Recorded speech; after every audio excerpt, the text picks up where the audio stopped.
혼자 걷는 길은 힘들고 외로워도 함께 가는 길은 즐겁고 힘이 납니다. 초보 신앙인들의 손을 마주잡고 안내해주는 시간, 내일은 나도 신자.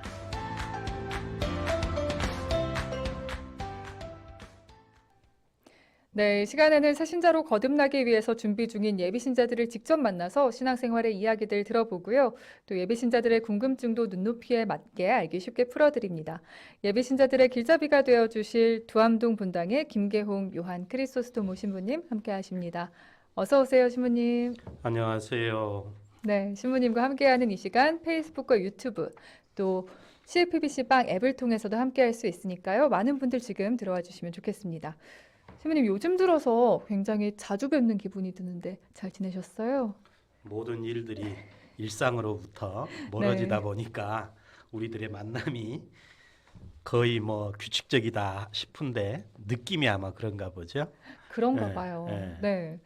저도 요즘 이 매일 미사를 저희 방송국 공식 계정 유튜브에 올리다 보니까 이 매일 미사를 영상으로나마 챙겨 보게 되더라고요. 예, 예. 근데 보면서 드는 궁금증이 이 신부님들이 미사를 주례할 때 제의를 입으시잖아요. 예. 근데 이 제의와 장배기 또 영대 정확히 어떤 차이가 있을지 좀 신부님께 여쭤보고 싶었어요. 평상시에 이제 성전에서 신부님들의 제의를 보고 또 신부님들의 손짓, 몸짓을 보실 때는 그냥 흘려버렸던 부분들이 네. 이제 영상을 통해서 보다 보니까 훨씬 더 아마 신자분들 입장에서는 집중력이 강해지신 것 같아요. 그래서 이제 그런 부분들에 대해서 궁금증을 갖게 된다는 것은 한편으로 긍정적인 일이라고 생각합니다. 어쨌든 방금 말씀드렸듯이 미사 전례 안에서 사제의 말 한마디 또 행위, 손짓 그리고 의상 이런 모든 것들은 다 표징적인 의미가 있는 거죠. 네. 그러니까 방금 지적하신 것처럼 제의라고 하는 그 자체는 색상부터 그날 전례의 성격이나 또 전례의 시기를 신자들에게 알리는 의미가 있는 것이고 그 속에 이제 어깨에 걸치는 영대라고 하는 것은 사제의 직이라고 하는 그 직분의 권위를 뜻하는 것이거든요. 네. 그러니까 이제 그런 여러 가지 것들에 대해서 지금 우리가 어쩔 수 없이 방송 미사를 통해서 전례의 맛을 조금씩 더 느껴보고자 하는 것인데요. 그런 집중력을 가지고 함께 궁금해하시면서 조금씩 더 알아갈 수 있는 기회가 되시면 좋을 것 같습니다. 네, 지금 방송 들으면서 우리 신자분들도 궁금한 점이 있다면 빵톡 댓글창이나 아니면 100원의 정보 이용료가 있는 문자 샵 5005번으로 여러분의 신앙 궁금증들도 남겨주시면 좋겠습니다. 자, 이 시간에는 내일은 나도 신자 여러분의 궁금증들 알아보는 시간인데요. 오늘은 편수민 PD가 사전에 전화 연결로 농성동 분당 예비 신자와 이야기를 나눠봤다고 합니다. 어떤 이야기들 나눠봤는지 지금 함께 만나보시죠.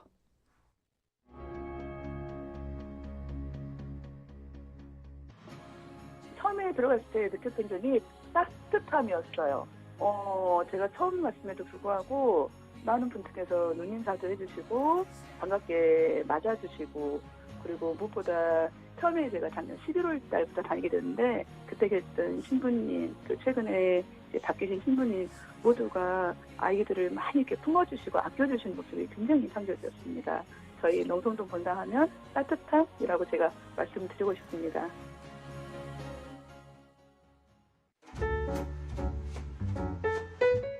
제가 오늘 만나볼 애비신자는 농성동 본당의 애비신자 분이신데요. 지금 바로 만나보시죠. 자매님 안녕하세요. 안녕하세요. 저는 농성동 예비신자인 백선양입니다. 반갑습니다. 반갑습니다. 자매님 지금 코로나19로 인해서 이제 한시적으로 본당 미사와 교리 교육이 중단이 됐지 않습니까? 농성동 본당 분위기는 어떤가요? 지금 모든 활동이 중지된 상태라 굉장히 조용하고 미사를 못 보게 되어 이제 신자들께서 매우 아쉬워하고 있습니다. 하지만 이제 시기상 위험함을 알기 때문에 개인적으로 기도하러 가시거나 또는 가정에서 미사를 보기도 합니다. 본당에서 혹은 이제 주위 신자분들께서 어떤 이야기들을 해주시던가요? 코로나19와 관련해서 식들을 평소에도 안내를 해주셨는데 특히 이제 미사 중지와 교리 교육을 못하게 되었을 때 코로나 바이러스 사태로부터 구호를 청하는 기도문을 보내주셨어요. 그래서 가정에서 기도드리라고 하셨고, 그리고 저희 예비 신자들에게 신앙에 대한 열정이 식지 않았으면 좋겠다고 말씀을 해주셨습니다. 코로나19 잘 극복해보자. 네. 예비 신자인 자매님께서 응원의 메시지를 좀 남겨주시면 좀 힘이 될 것 같아요. 국민 모두가 힘든 시기라고 생각됩니다. 근데 나만 힘들다 또는 우리만 힘들다라는 생각보다는 다 같이 힘을 내서 뭐 사회적 거리두기 뭐라든지 또는 코로나19 예방 수칙을 잘 지켜서 모두가 슬기롭게 이겨냈으면 하는 마음입니다. 대한민국 화이팅입니다. 화이팅! 그렇죠. 화이팅! 우리 대한민국은 이겨낼 수 있습니다. 네, 우리 자매님께서는 천주교 신자가 될 생각을 어떻게 하셨는지 궁금합니다. 어릴 때부터 이제 종교를 가지면 성당이라는 곳에 다니고 싶다라는 이런 막연한 생각을 했는데 성인이 돼서 결혼도 하고 두 아이 엄마가 되면서 더욱더 이제 신앙에 대한 갈망이라고 할까요? 그게 이제 생기게 되었습니다. 또 특히 저희 시어머니께서 믿음이 굉장히 강하신데 그 모습이 참 보기 좋아 보였어요. 그래서 세례를 받아야겠다는 생각에 알아보고 있었는데 마침 농성동 성당에 다니고 있는 친구를 통해서 예비신자 교리가 있다는 소식을 듣고 다니게 되었습니다.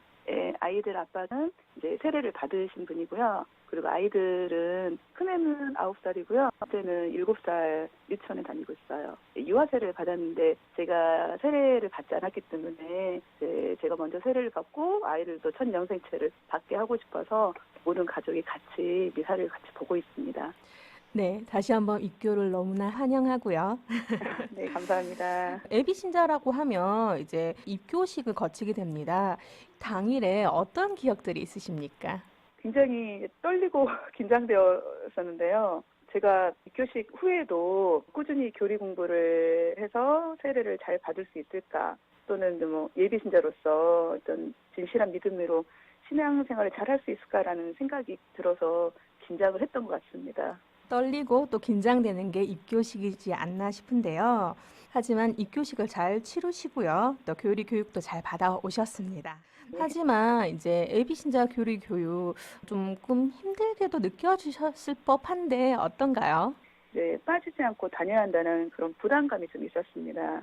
특히 저희는 이제 금요일 저녁에 퇴근하고 가다 보니 그런 부담이 있었는데요. 근데 교리 내용이 너무 좋았고 신자님께서 천주교의 그 뿌리에 대해서, 역사에 대해서 말씀해 주신 내용이 되게 기억에 남았어요. 가령 처음에 뭐 그 이스라엘 역사라고 하셔서 그때부터 어떤 창세기부터 무슨 기 하시면서 해주시는 내용이 너무 정말 재밌었거든요. 네. 그 이후에 이스라엘 민족이 고통을 받았고 이런 내용들을 해주시는데 이게 몰랐던 부분들을 알게 되고 이래서 이런 믿음의 사람들이 갖게 되고 라는 그런 것들을 제가 몰랐던 그런 세계에 대해서 알아가고 있는 것에 대해서 굉장히 즐거웠습니다.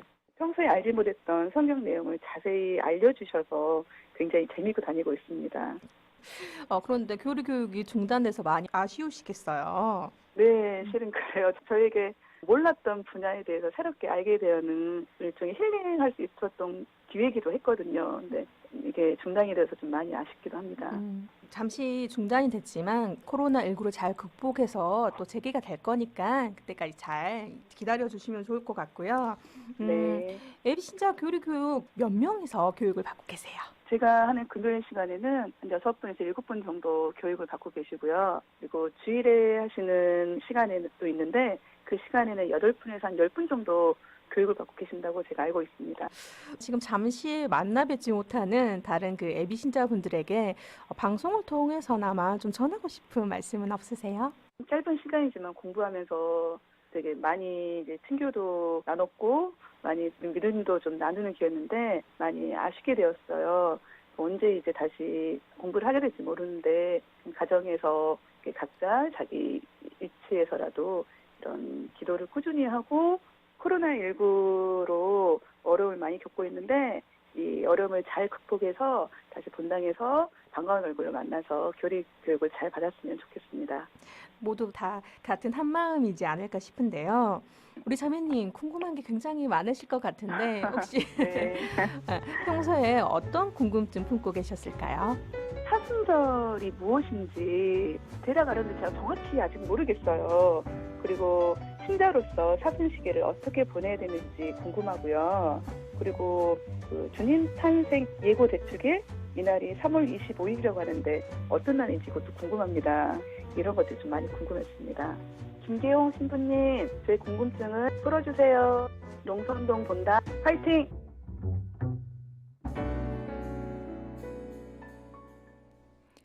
네, 여러분은 지금 향기로운 오후 주님과 함께 두암동 본당 김계홍 신부님과 예비신자들의 신앙생활 들어보고요. 신앙생활 궁금증도 풀어가는 내일은 나도 신자 생방송으로 함께하고 있습니다. 빵톡으로 모니카 님이 예비신자분 반갑습니다. 코로나19가 지나가고 나면 또 빨리 끝나기를 간절히 기도할게요. 조금만 힘내서 기다려주세요. 라고 격려의 말 남기셨고요. 윤철 베드로 님도 김계홍 신부님과 함께하는 내일은 나도 신자 코너가 있는 날이죠? 하고 손 흔들어 주셨네요. 자, 신부님, 오늘 자매님의 인터뷰 어떻게 들으셨어요? 네, 코로나19로 인해서 전례나 모임이 지금 위축돼 있는 상황이기 때문에 사제인 저도 마찬가지고 모든 신자들도 어떤 의미에서는 참 당혹스러운 시간들을 보내고 있잖아요. 아마 그 중에서도 가장 당혹스러운 분들이 아마 예비 신자들이지 않을까 그럼요. 싶습니다. 뭔가 세례성사에 대한 기대를 잔뜩 안고 예비 신자 교류 교육에 열심히 참여를 하셨을 텐데 이제 교육도 지금 중단된 상황이기 때문에 세례성사가 이제 늘어진다. 이런 이제 또 아쉬움들이 많이 갖고 계실 텐데요. 이제 이런 기회를 통해서 말씀을 드리면 네. 세례성사가 또 늘어지겠구나, 언제 받을 수 있을까 이런 생각보다는 오히려 그동안에 받았던 교류 교육의 내용들을 더욱더 개인적으로 숙성시킬 수 있는 기회가 나에게는 특별히 주어졌다 이렇게 생각을 하시고 차분하게 예비 신자로서의 여정을 여유 있게 좀 걸어가시기를 바랍니다. 네, 이 또한 은총의 시간이다라고 생각해 보면서요. 농성동 본당 예비 신자분의 궁금증을 본격적으로 하나씩 풀어보겠습니다. 네, 첫 번째 질문이 사순절에 관한 내용이었는데요. 쉽게 설명을 해주신다면요, 신부님. 사순절이라는 표현은 이제 한자말로 넉사자에다가 열을 순자 마디절자를 쓴 거죠. 그러니까 40일 동안 이제 이런 뜻으로 풀어볼 수 있겠습니다. 이제 통상 우리 교회 전례력에서는 사순절이라는 표현보다는 사순시기라는 표현을 쓰고 있죠. 네. 그러니까 교회 전례력은 예수님의 성탄과 부활이라고 하는 이 두 가지의 신비를 축으로 해서 1년으로 구성되어 있는 거죠. 그 중에서 이제 사순시기는 예수님의 부활 신비를 준비하는 40일 동안을 표현하는 용어입니다. 이제 더 자세하게 표현을 드리자면 인간 생명의 기원을 되새기면서 나뭇가지를 태워서 그 죄를 축복하고 머리에 얹는 예식을 하는 날을 제의 수요일이라고 표현을 하는데요. 네. 그 제의 수요일에서부터 이제 시작을 해서 예수님께서 제자들과 함께 마지막 만찬을 하시면서 빵과 포도주의 형상으로 당신의 몸과 피를 하느님 아버지께 봉헌한 것을 기념하는 주님 만찬 성목요일 저녁 미사 때까지 그 40일을 우리가 사순시기 이렇게 표현을 하는 겁니다. 네. 그러니까 교회가 이 40일이라고 하는 기간을 특별히 전례력에다가 배정을 하게 된 이제 배경이 무엇이냐 하는 게 아마 더 중요한 일이 아닌가 싶습니다. 이제 이 배경을 우리가 살펴보는데 가장 근본적인 가르침은 성경에 있다라고 봐야 될 것입니다. 네. 그래서 이제 성경에서 전하는 몇 가지 사실을 이제 살펴본다면 우선 신약 성경에서 전하는 두 가지 사실을 먼저 말씀드릴 수 있을 것 같아요. 첫 번째는 예수님께서 광야에서 밤낮으로 단식하시면서 악마의 유혹을 받으셨는데 그 악마의 유혹을 받으셨지만 물리치셨다라고 하는 이야기를 전하면서 마테오복음서나 마르코나 루카나 다 공통적으로 얘기하는 게 40일 동안이었다 이런 표현을 쓰고 있습니다. 네. 그러니까 예수님께서 악마의 유혹을 받으셨지만 물리치셨고 그 물리치신 기간이 40일이다. 그 다음에 이제 두 번째로 신약 성경에서 살펴볼 수 있는 게 예수님께서 부활하시고 난 다음에 당신이 정말 살아있다라고 하는 것을 여러 가지 증거를 드러내시면서 제자들에게 나타나셨다라고 표현을 합니다. 이제 사도행전에 나오는 표현인데요. 그 예수님께서 당신이 부활하셔서 제자들에게 당신이 살아계심을 드러내신 그 기간도 40일이었다 이렇게 표현을 합니다. 네. 그러니까 신약 성경의 이 두 가지 사실에서부터 교회가 전례력에 40일이라고 하는 특별한 기간을 두게 되었다 하는 걸 우리가 살펴볼 수 있을 것 같고요. 신약 성경뿐만 아니라 구약 성경에서도 두 가지 그 배경을 살펴볼 수 있습니다. 구약 성경에 보면 모세가 네. 시나이 산에서 주님으로부터 율법과 계명을 기록한 돌판을 받는 이야기가 나옵니다. 보통 네. 우리가 십계명이라 그러잖아요. 이 돌판을 받기 위해서 모세가 시나이 산에서 머물렀던 기간 역시 40일로 표현이 네. 되고 있고, 그 다음에 이제 또 한 가지는 엘리야 예언자가 하느님을 만나기 위해서 밤낮으로 걸어서 하느님이 머물고 계시다라고 그 당시에 알고 있었던 호렙이라고 하는 산으로 갔다는 이야기가 나옵니다. 여기에도 보면 밤낮으로 걸어서 하느님 산 호렙에 이른 기간이 40일이었다. 이렇게 네. 표현을 하거든요. 네, 구약과 신약에도 이렇게 40일 기다림의 시간이었네요. 그렇죠. 그래서 이제 이러한 구약과 신약의 성경 배경을 정리해 보면 사순시기라고 하는 것은 우리와 세상의 구원을 위해서 사랑과 자비 또 순환과 죽음을 통해서 부활에 이르신 예수 그리스도의 발자취를 우리가 되새기면서 우리도 40일 동안 극기와 사랑 실천으로 예수님의 순환과 죽음에 동참하기 위해서 노력하는 시기다. 이렇게 아마 받아들일 수 있지 않을까. 네. 사실 예수님의 부활은 곧 우리의 부활이거든요. 그러니까 우리도 부활할 수 있다라고 하는 희망의 표징이 예수님께서 부활하셨다는 것이기 때문에 사순시기는 예수님의 부활을 기념하면서 우리의 부활을 준비하는 시기다. 네. 이렇게 말씀드릴 수 있을 것 같습니다. 네, 아마 이 방송을 듣고 계신 예비신자라면 아마 대부분이 처음으로 이 사순시기를 경험하지 않을까 싶으신데요. 천주교 신자로서 어떻게 사순시기를 보내면 좋을지 신부님 알려주시면 참 많은 도움이 될 것 같아요. 예, 방금 이제 사순시기의 배경으로 성경에 담긴 이야기를 살펴봤었잖아요. 네, 이제 우리가 사순시기를 어떻게 보내야 할 것인지 하는 것도 방금 말씀드린 이 성경의 배경을 통해서 자연스럽게 정리할 수 있지 않나 싶습니다. 첫째는 예수님께서 악마의 유혹에 시달렸지만 물리치신 것처럼 우리도 세상의 죄악에 맞서는 힘을 기르는 시기로 삼아야 되겠다. 그러니까 그 힘이라고 하는 것은 바오로 사도가 콜로새 신자들에게 보낸 서간에 분명하게 이야기합니다. 그 힘이라고 하는 게 뭔가? 하느님께 선택된 사람, 하느님께 거룩한 사람, 하느님으로부터 사랑받은 사람답게 마음에서 우러나오는 동정, 호의, 겸손, 온유, 인내를 입고자 노력하는 시기. 그것을 통해서 우리가 세상의 악을 물리칠 수 있는 힘을 기르는 시기. 이게 아마 사순시기이지 않을까. 네, 그 다음에 이제 두 번째로 살펴볼 수 있는 게 부활하신 예수님께서 사도들에게 영원한 생명에 관한 확신을 심어주신 시기라고 말씀드렸잖아요. 역시 우리도 영원한 생명의 말씀이 담겨 있는 성경의 맛을 들이면서 그 말씀으로 정화되고 성숙해지는 시기로 삼아야 되는 게 사순시기이지 않을까. 그 다음에 이제 세 번째로 살펴볼 수 있는 게 모세가 십계명을 받기 위해서 시나이 산에 머물렀던 것처럼 또 엘리야 예언자가 하느님을 만나기 위해서 호렙산을 찾았던 것처럼 우리도 세례성사를 통해서 우리를 당신의 자녀로 삼아주시고 또 당신 안에 머물게 하신 하느님의 초대에 감사하면서 하느님 자녀다운 일상이 되도록 노력하는 시기로 삼아야 되지 않을까.